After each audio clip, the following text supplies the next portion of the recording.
s'il vous plaît. Donc, vrai début pour le coup.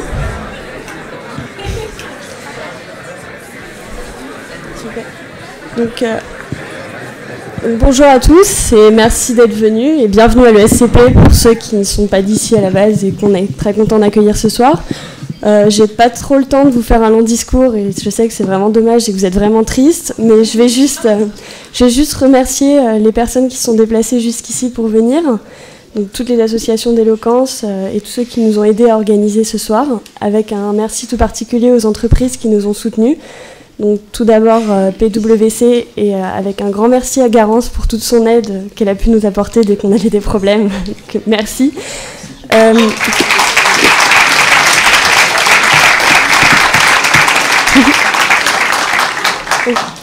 Merci à PwC, merci à l'entreprise Accès Simple qui est venue filmer dans un délai très court.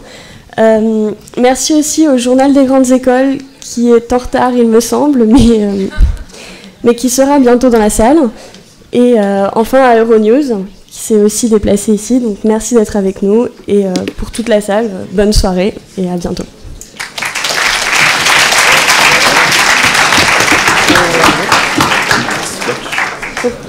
On va commencer par le premier match. Donc le premier sujet est faut-il finir son assiette? Et j'appelle la candidate de Dauphine qui défend le pour.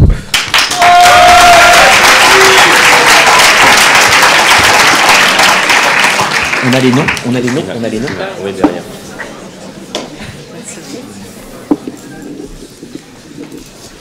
Tout d'abord, bonsoir à tous.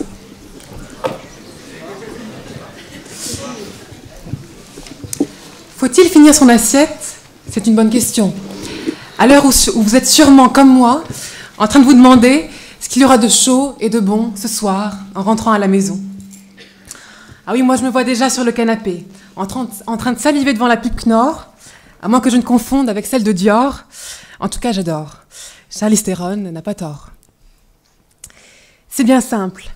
Rien qu'à l'odeur d'une soupe à la tomate et au basilic, très odorante, vous l'aurez remarqué, je fonds littéralement en bonne méditerranéenne que je suis. Remarquez, le gazpacho, c'est pas mal non plus, mais on ne peut pas rejouer la pub comme si on expirait de ravissement, en inspirant les fumées odorantes s'entremêlant au-dessus du bol. Ras-le-bol déjà? Et encore, je ne vous ai pas sorti le mésé et les salam-alek qui vont avec. Je ne vous ai pas parlé de danse du ventre, ni de la chanson Ya Habib Ya Allah. Quant au claquement de langue, dans un fond sonore mais toujours surprenant, que pratiquent les orientales enjouées, lorsqu'elles marient leur fille ou inaugurent un nouveau dessert. Ne vous attendez pas à ce que je vous le serve, je ne saurais pas faire. Non, n'insistez pas. Peut-être la danse du ventre à la limite, mais ça non plus, passons. À la question « Faut-il finir son assiette ?», je répondrai qu'il faudrait déjà la remplir. Ce qui n'est pas encore tout à fait le cas de mon discours, encore un peu creux en cette heure précoce de la soirée. Je sais, vous ressentez déjà des gargouilles, une envie irrépressible que je le dévore, ce sujet, que je le dise, que oui, et surtout en temps de crise, qu'il faut finir son assiette. Car c'est pour ça que vous êtes venus, pour m'entendre le dire avec force, l'air magnanime et conquérant, en un mot, que je ne fasse qu'une bouchée de mon concurrent, que je ne lui laisse pas une miette, lui venu si outrageusement défendre la position contraire, qu'il ose. Mange ta soupe, fais pas ci, fais pas ça. Il faut bien que quelques-uns s'y résignent pour que la chanson continue à être fredonnée dans les chaumières et que le père de famille conserve un semblant d'autorité à l'heure où les enfants ne mangent plus de ce pain-là.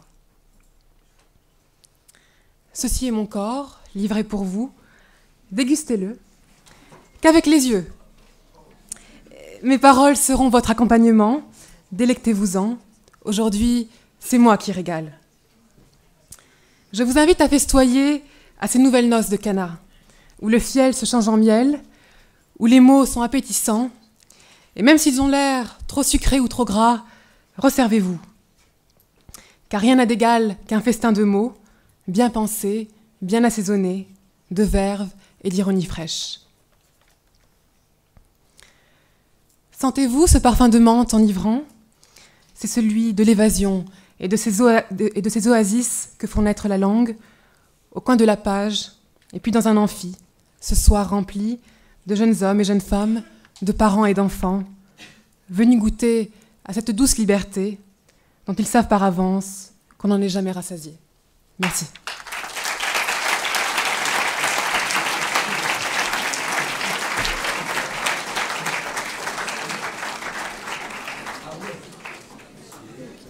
Pour le contre, donation de l'ESSEC.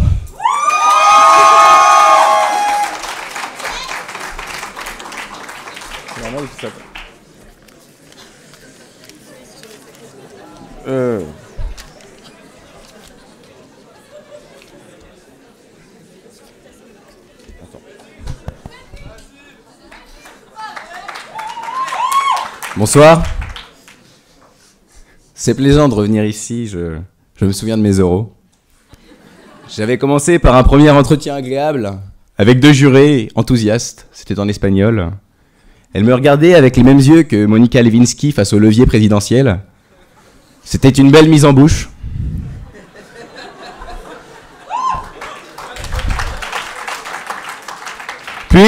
Puis j'ai été mangé dans votre self, mais hélas, alors que je salivais déjà à l'idée de dévorer un gros steak, la bouche plus ouverte que la chemise de BHL sortant de l'Élysée, mes lèvres accouchant de salive, perdant les os, il s'avéra que la plaque chauffante ultra-moderne de votre cafétéria me fit la peine d'être en panne.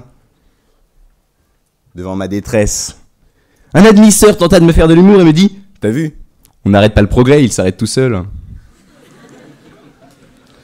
C'est sans doute pour cela que j'ai finalement préféré le charme bucolique de Cergy Préfecture à la douceur d'une vie de bobo. Donc je suis parti, en terre inconnue. À l'ESSEC. Là-bas au moins, et c'est très important, je mange à satiété. Satié étant dit, il ne faut pas oublier que manger, c'est avant tout se faire plaisir, n'en déplaise au Darfour.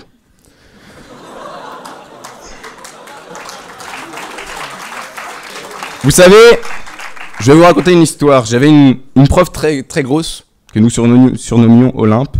C'était une montagne de Grèce. Et Olympe...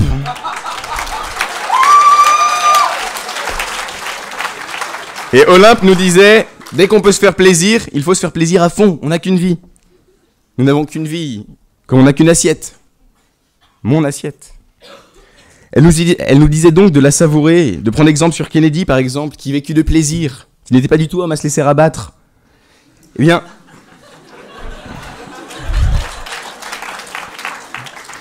figurez-vous que c'est avec cette femme, qui avait plus de barbe que moi, d'ailleurs, cette créature donc que j'ai connu mes premiers émois. Imaginez, c'était même avant que je ne rencontre Isabelle, pardon. Ma mère vous embrasse d'ailleurs. C'est une référence ESSEC, excusez-moi. Et c'est un peu la question de ce soir, finalement. Doit-on aller au bout de ce que l'on entreprend, au fond des choses? La réponse est évidemment non. Non, sinon je serais pieds et poings marié à ma charmante libertine hellénique. Toujours finir ce que l'on entreprend, c'est ne rien laisser aux autres. Regardez Jean-Marc Ayrault. Veni, vidi, Moscovici s'en va. C'est Ayrault qui a pris le trône du premier des ministres, sous les yeux huileux de ses nombreux acolytes. D'Aubry à Moscovici, donc, en passant par ce cher Fabius, qui, dit-on, a reçu quelque chose ce soir, il me semble. Il ne leur laissera que les miettes du gouvernement. Il a goulûment avalé toute l'assiette du pouvoir à Matignon, Ayrault. Eh bien, je trouve cela dommage. On n'entendra plus parler de Duflot, la femme Fontaine. Elle n'aura pas le Quai d'Orsay. Ni de Jean-François Copé, fan de Véronique Sanson, là où les autres sont fans de lui, Sanson. Eh bien, je dis non. Non, on n'est pas obligé de toujours tout finir tout seul. Oui, on peut en garder de côté. Oui, on peut en donner autour de soi. Et ce n'est pas on peut, on doit. On se doit de partager. Il ne faut pas finir son assiette. Tout simplement car ne pas le faire n'a aucun sens. Vous allez le voir. Finir son assiette, c'est faire honneur à la femme qui a fait le repas, certes. Mais qu'est-ce que l'honneur ? C'est du vent, un misérable concept. Par exemple, on dit que l'honneur, c'est l'honneur qui différencie une fille de bourgeois d'une fille de joie. En vérité, la seule différence, à part la bourre, bien entendu, c'est que l'on offre à l'une monts et merveilles, alors que l'autre n'est là que pour nous offrir les merveilles de ces monts.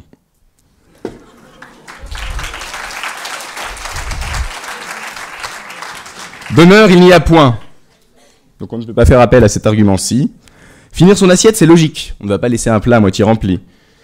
Le misérable esclave que je suis a été frappé de plein fouet par cet argument, car c'est là que j'ai découvert que mon adversaire avait plus de 130 ans.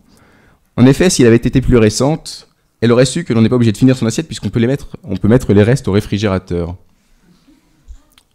Pardon pour le 130 ans, je vois qu'il y a des tensions.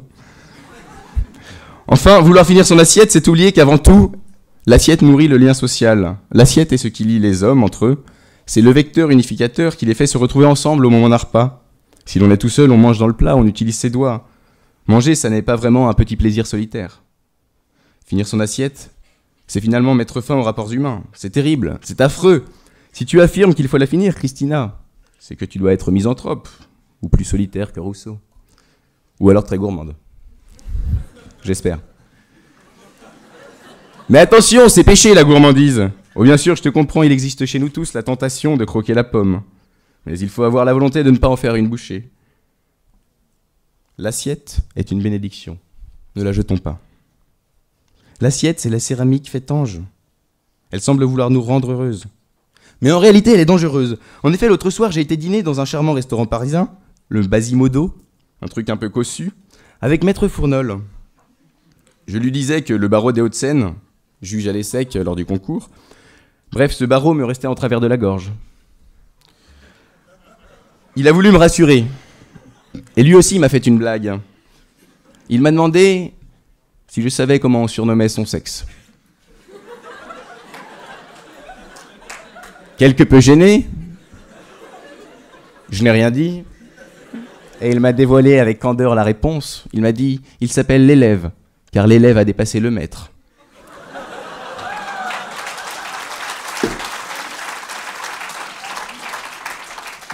Je ne l'ai pas cru, c'était un peu gros. Je ne mâche pas mes mots, heureusement. Voilà. Ne finissons pas nos assiettes, mais ne jetons rien, partageons. Maintenant, je souhaite que vous restiez sur votre faim, car j'espère, cher public, cher juré, j'espère que vous n'en avez pas fini avec moi. Voilà.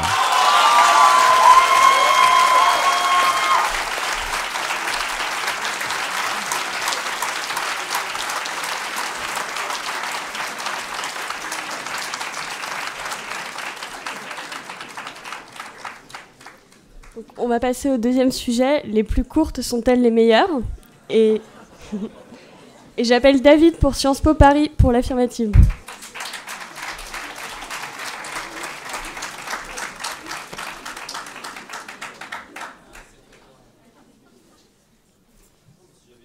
L'accident, c'est maintenant. C'est par ce slogan qu'aurait pu s'achever hier le mandat présidentiel de François Hollande, lorsque son avion a dû se reposer après avoir été frappé par la foudre. La France reconnaissante aurait clamé son attachement pour un président actif, mais furtif. Hérault aurait retrouvé ses Nantais, Sarkozy ses nantis, et tout aurait été pour le mieux dans le meilleur des mondes. Les socialistes, émus, pétrifiés, auraient organisé une succession douloureuse, alliant l'émotion à l'émotion. Je ne peux que regretter que les choses se soient passées autrement. Non par instinct meurtrier, mais par goût de la brièveté. 5 ans, c'est long. Un jour, c'est mieux. Les vrais hommes d'État n'ont pas duré pour laisser une trace indélébile dans l'histoire. Il revient à ma mémoire le règne triomphant de Louis XIX, qui régna pas moins de 19 minutes. Ou encore la formidable présidence de Paul Deschanel en 1920. Oui, mesdames, mesdemoiselles, messieurs, les présidences les plus courtes sont les plus intenses. Je vais vous le prouver en présentant ce qui aurait été ma présidence quotidienne. 7h30, je me réveille. Je prie l'huissier qui s'est glissé dans mon lit de décliner son identité et de justifier cette situation dégradante. Face à son embarras manifeste, je lui propose de devenir la première dame, ce qu'il accepte par loyauté républicaine. 8h, j'engage une doublure, dont la principale tâche est de courir en permanence dans le jardin de l'Élysée afin de maintenir ma cote de popularité. Je rédige un communiqué de presse sur les orientations de ma politique étrangère. Coopération, concertation, inertie. De ma politique sociale, inertie, coopération, concertation. De ma politique économique, concertation, inertie, coopération. 10h, je rencontre par hasard un chef d'État africain qui passait dans les parages. Nous parlons cuisine, pétrole et droits de l'homme. 10h30, profitant d'un temps de battement, je supprime unilatéralement le Sénat. 11h, j'ai une longue conversation téléphonique avec Angela Merkel, qui reste résolument hostile à ma politique de relance de la France par le vent, proposant de remplacer progressivement les voitures par du windsurf. Midi, j'ai faim. Je recrée partiellement le Sénat pour son restaurant dont on m'avait vanté les mérites. Midi, 1h, pardon. Perpétuant la tradition des présidences quotidiennes, j'adresse à tous les Français mes vœux de fin d'année au journal de 13h. À 15h, je découvre un mot de la première dame. La pression était trop forte, la moutarde aussi d'ailleurs. 16h, tension à la présidence. Je congédie un conseiller qui a employé le mot présomption irréfragable et poupée gonflable dans la même phrase. 18h, je déclare l'état d'urgence en vertu de l'article 16 de la Constitution. 18h01, je fais publier un décret obligeant tous les Français à lire La Princesse de Clèves au moins une fois par jour. 18h02, les cabinets enfin débouchés, je révoque l'état d'urgence. 18h30, une partie de chasse dans les jardins de l'Élysée se termine par le décès inopportun de Patrick Sébastien d'un cancer de l'œsophage. 19h, je déclare la guerre à Monaco. 19h15, le rocher est conquis. 20h, l'avion miniature de mon fils adoptif, Fjord, est frappé par la foudre. Je le console en jouant au Lego. 8h10, Fjord porte plainte pour enlèvement et séquestration, antérieure à ma prise de fonction. Je cire le parquet, mute le procureur à la tête d'une compagnie d'assurance et commets un génocide arménien. 9h, je reconnais officiellement l'existence de mon Premier ministre. 9h30, courageux, je déclare publiquement à la télévision, il y a trop de dragées en France. La télévision s'obstine dans un mutisme affligeant. 22h, je transforme l'ENA en école de haute couture. 22h15, je poste les codes nucléaires sur Twitter et gagne ainsi 3 millions de nouveaux followers. 10h30, la populace s'agrège devant l'Élysée, fourche à la main, pour protester contre mes goûts en matière de moutarde. Contraint à la démission, j'adresse aux Français un déchirant « au revoir », avant de descendre en rappel. Minuit, j'annonce ma candidature à la mairie de Saint-Tropez, plus tranquille. Pour financer ma campagne, on m'apporte discrètement Liliane Bettencourt dans une enveloppe. Vous l'aurez compris, en une journée, on peut véritablement changer la donne. Bien sûr, je ne prétends pas avoir été bon sur tous les dossiers. Mais vous admettrez que Monaco nous narguait depuis trop longtemps et que ce statu quo devenait étouffant. En somme, il est des présidences comme des jupes d'été. Les plus courtes sont définitivement les meilleures. Je vous remercie.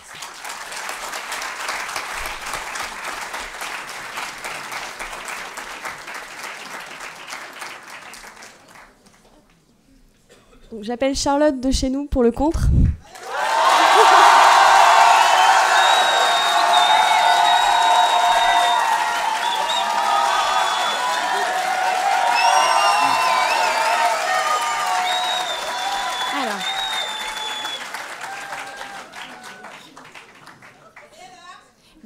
Désolée David pour la jupe, elle n'est pas très courte. Que les choses soient claires, les partisans du cours sont des précoces ou des froussards. Celui qui prône le cours, c'est celui qui veut asséner son message, s'en débarrasser, s'en décharger, l'expulser et s'exprimer entièrement, rapidement, dans une satisfaction égoïste. Ou c'est celui qui reçoit, et pour qui demander la brièveté, c'est avouer une peur, l'appréhension de recevoir le message dans toute sa profondeur. La crainte, comme une vierge effarouchée, de se laisser pénétrer par une vérité qui la dépasse. Une vérité parfois trop dure à avaler. Une vérité...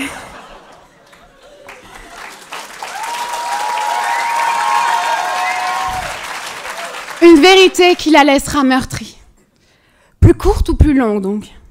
Ça dépend de quel côté on se place. Pitié pour nous, de grâce, n'y allez pas trop fort. Préférer les courtes, c'est un réflexe de survie, mais c'est un peu ridicule. L'éloge du court, c'est l'éloge de la smart. Oui, une petite voiture. Pas de problème pour se garer, une forme complètement ridicule, la voiture de l'éternel célibataire qui rentre toujours seul. Il faut avoir du courage pour le long. On prend des risques à mesure que l'on avance et que la chose prend de l'envergure, se développe, se déploie et s'affermit. Il ne faut surtout pas que ça retombe. C'est un pari ambitieux, certes, mais qui en vaut la chandelle. Bien sûr, il faut une brève entrée en matière, comme la courte première phrase d'un roman. En voici un exemple. Longtemps, je me suis couchée de bonne heure.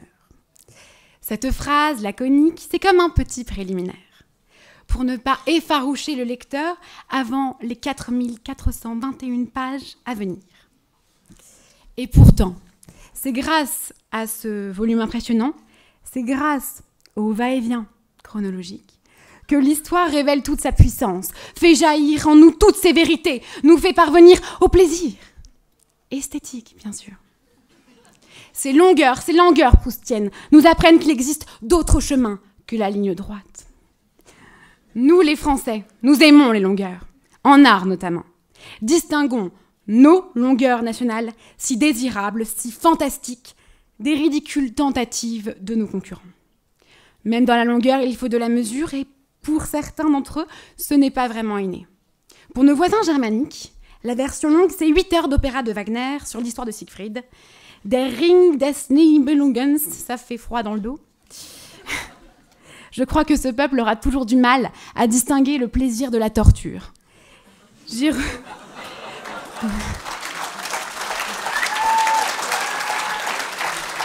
reviens toujours, je sais, mais les tendances sadomasochistes de certains sont profondément ancrées dans leur culture nationale. Pour les Américains, le long, c'est la limousine 5 portes, ridicule, avec toutes les extensions, les options, c'est du luxe à rallonge. On ne fait pas dans la dentelle. Moi non plus.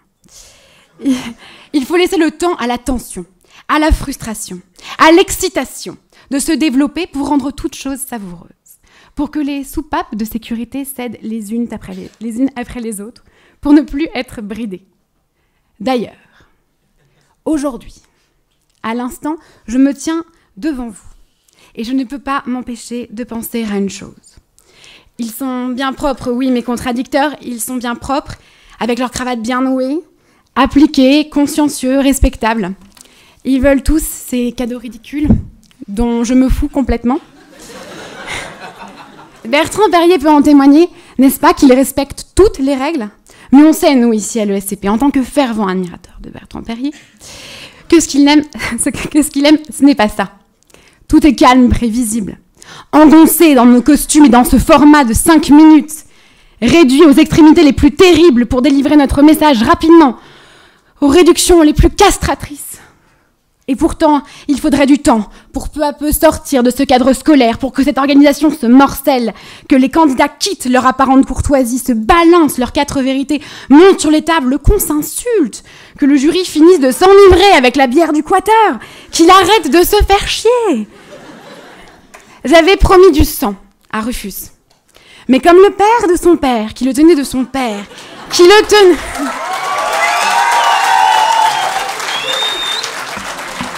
qui le tenait du chef de son village. Il faut du temps pour que le lion sorte de son repère. Le chasseur d'annonces armées, de patience, mais moi aussi, j'attends qu'il se passe quelque chose, que la soirée déraille, explose, que le conformisme craque.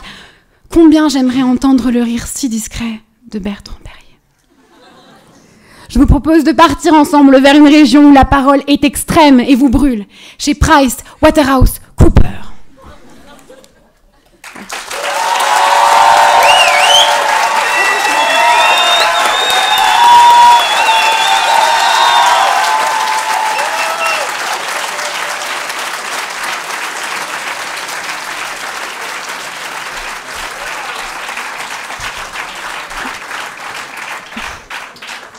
Salle tout à fait objective, ça fait plaisir.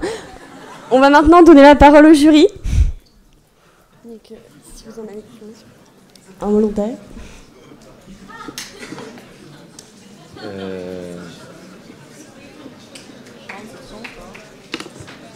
Pas comme le pan, mais... Allez.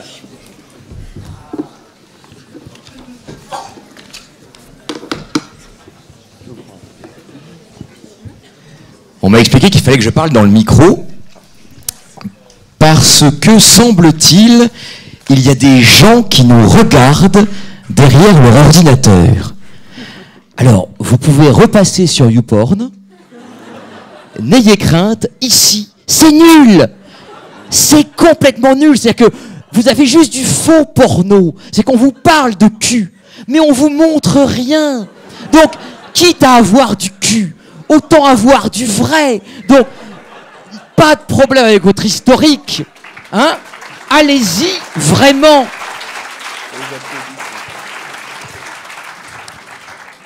Vous voyez, alors, je suis un peu gêné ce soir, je dois vous l'avouer, parce que moi-même, qui suis un excellent consommateur, puisque j'ai un compte Gold sur YouPorn, qui est ma page d'accueil, chacun la sienne, eh bien, comme chacun sait que je n'ai aucune vie sociale et que ma main est mon meilleur ami, eh bien, pour m'éviter trop de soirées solitaires, on m'invite souvent dans les concours d'éloquence. Et c'est une forme de charité dont je suis reconnaissant aux organisateurs.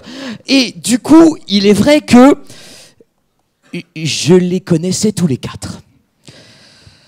Eh ben, je suis pas fier. Parce que grosso modo, tous les quatre, je les ai fait gagner. Enfin, sauf le mec de Sciences Po, pour une raison sur laquelle je reviendrai. Je reviendrai sur la raison, je ne reviendrai pas sur le candidat. Et donc, effectivement, il y a une dizaine de jours, on a fait gagner Christina Rad à Dauphine. C'est vous dire qu'on est prêt à aller n'importe où. Enfin, je veux dire...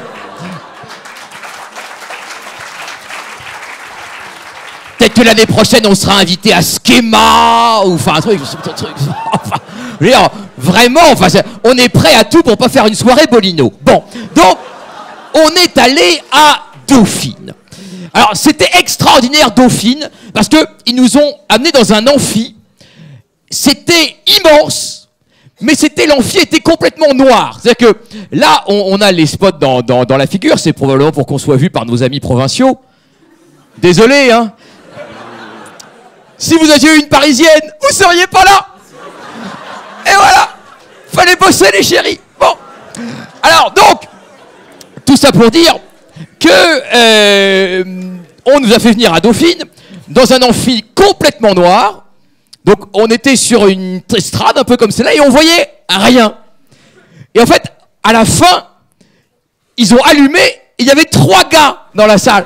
C'est ça l'idée de Dauphine. Et alors, il y avait Christina. Alors, elle était dans les 3. Bon, alors, au bout d'un moment, t'as dit, il faut faire gagner quelqu'un. Bon, bah, on va faire gagner Christina parce que elle est jolie. Bon, puis... Mais alors, je suis en même temps un peu sidéré parce que Christina, elle commence par tout ce qu'on apprend. Enfin, Miodovnik, là, le gars avec la cravate club de notaire. Bon, je suis pas très fier ce soir, mais je suis son prof. Bon, enfin bon, chez chacun ses tares. Hein. Attends, voilà.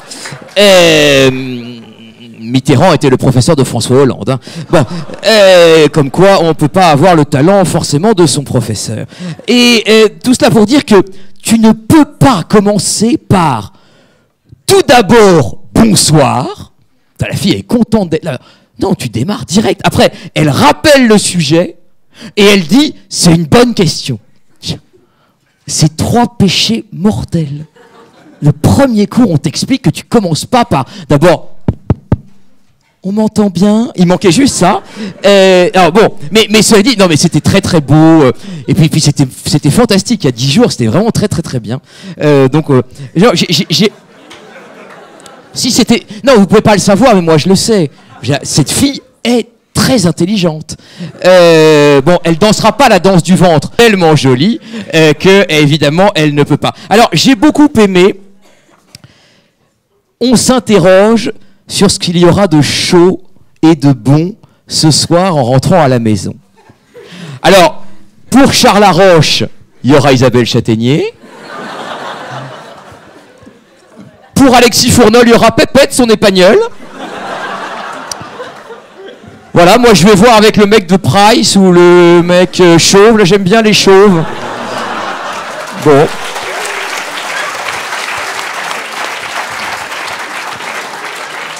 Si vous voulez, quand on est gay, l'avantage avec les choses, c'est qu'on distingue pas l'endroit de l'envers. Donc,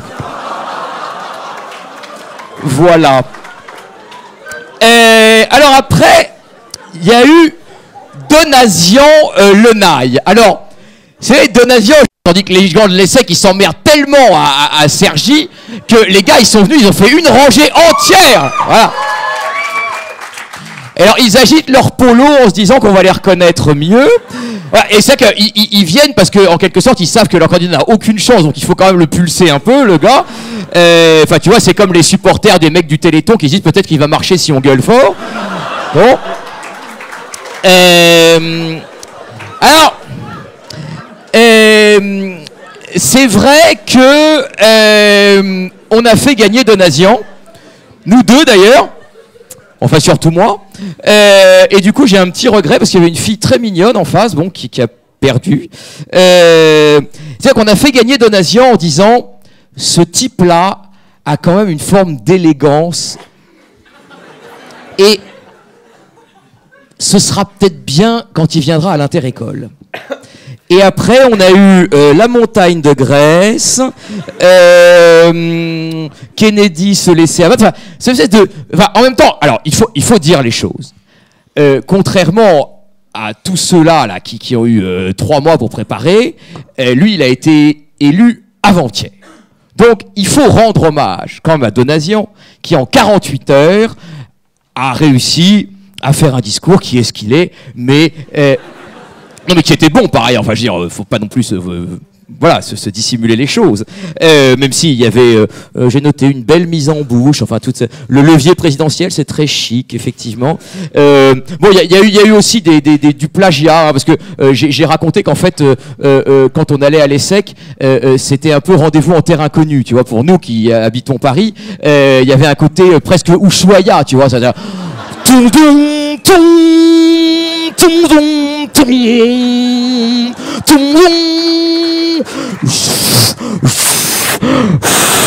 oui, Nicolas, vous êtes où?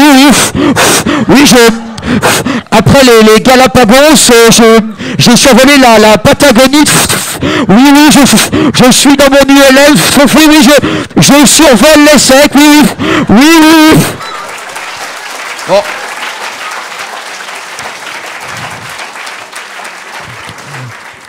Oui, il y a dans leur jury du concours d'éloquence. Ah, ça te fait chier en fait ce que je fais parce qu'en fait, il y a définitivement à Lyon, enfin et d'autres villes mineures, un certain nombre de gens qui sont donc définitivement sourds hein, depuis un instant. C'est que si vous voulez, j'ai un partenariat avec Audica. Et donc, pour un client envoyé, j'ai une réduction sur mes propres prothèses, ce qui est toujours avantageux.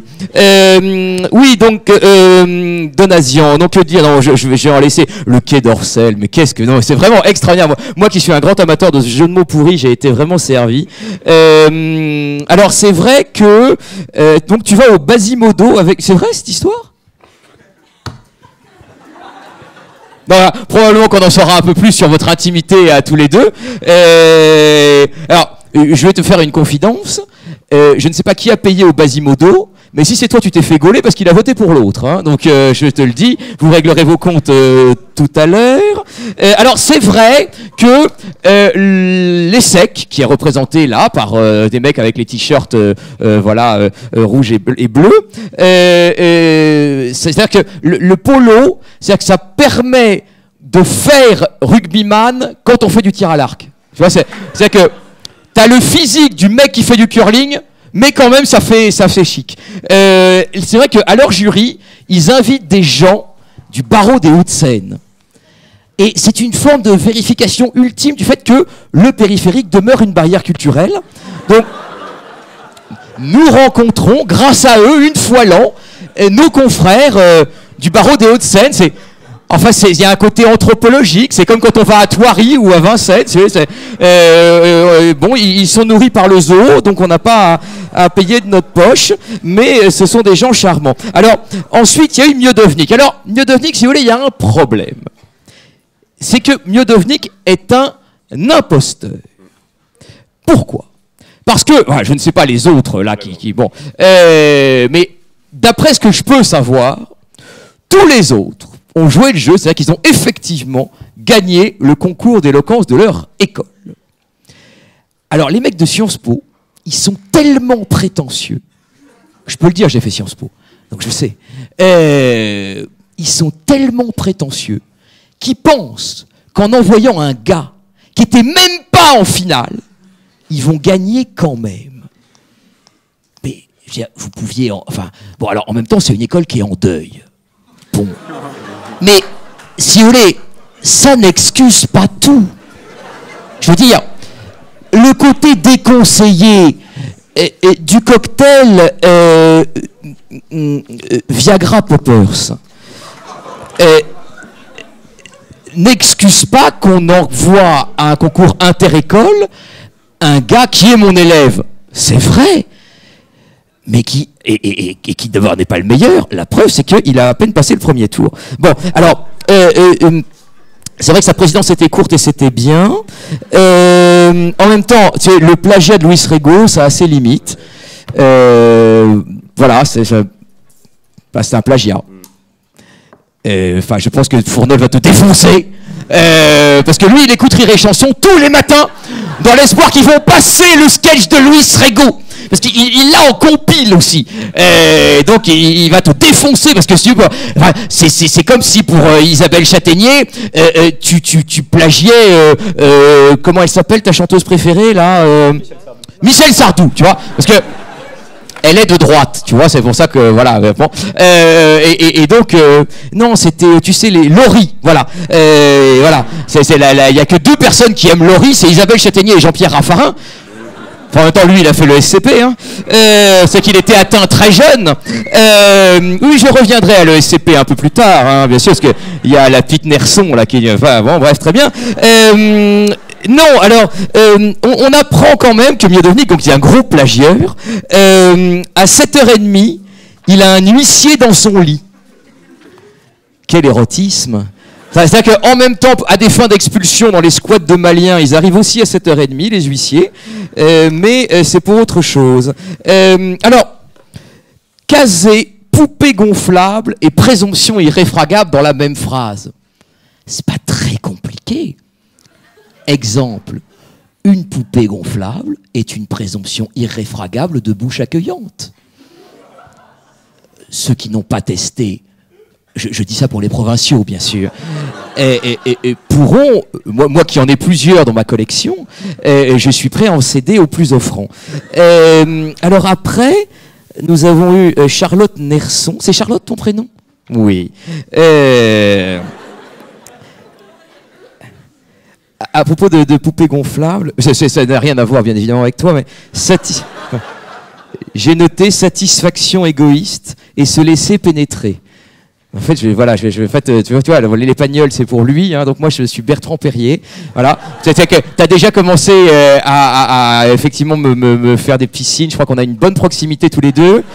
En même temps, t'es la régionale de l'étape, donc je pense que tu vois, t'as 250 soupirants, là, c'est formidable. Tu vas faire un carton. En même temps, j'ai appris entre-temps, depuis notre dernière rencontre, que ta mère était une de nos consoeurs. J'ai appris que son associé se présentait au Conseil de l'Ordre. Alors, pour vous dire, en fait, le Conseil de l'Ordre, pour nous, c'est vachement important parce que c'est la discipline. Donc, c'est quand on fait des trucs pas bien, plaf, le Conseil de l'Ordre. Donc, en fait, c'est une fille formidable. Je vais voter pour toi parce que moi, j'ai des pratiques déontologiques extrêmement border, tu vois. Tu vois, là, j'ai 2 gardes à vue sur le feu. Bon, tu vois, j'ai du black plein les poches. Quand j'ai dit j'ai du black plein les poches, c'est pas pour Rufus, hein, bien évidemment. Donc, tu es une fille formidable, ton associé, je vais voter pour lui, toi-même peut-être je vais voter pour toi, enfin voilà. Les Allemands ne distinguent pas le plaisir de la torture. Et c'est ce que me disait ma grand-mère, qui avait été tondue à la Libération et qui en avait conçu un certain plaisir. Alors, après, j'ai une blague, mais qui est compliquée. Donc je vous demande d'être très attentif. Tu as dit, les soupapes ne doivent pas être bridées. Et j'ai mis dans la marge, ne peut-on donc pas nommer des cardinaux asiatiques?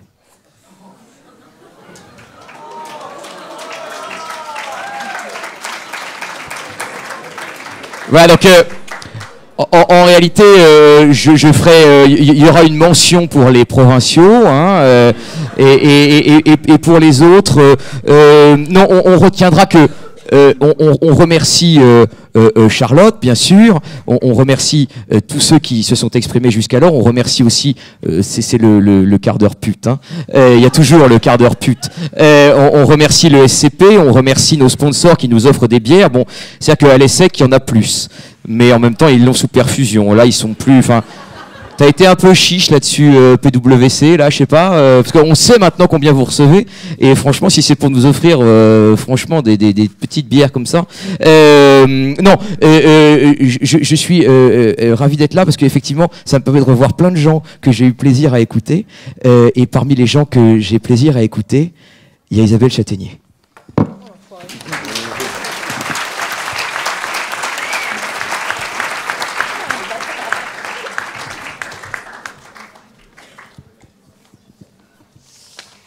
Alors donc je vais commencer par Christophe.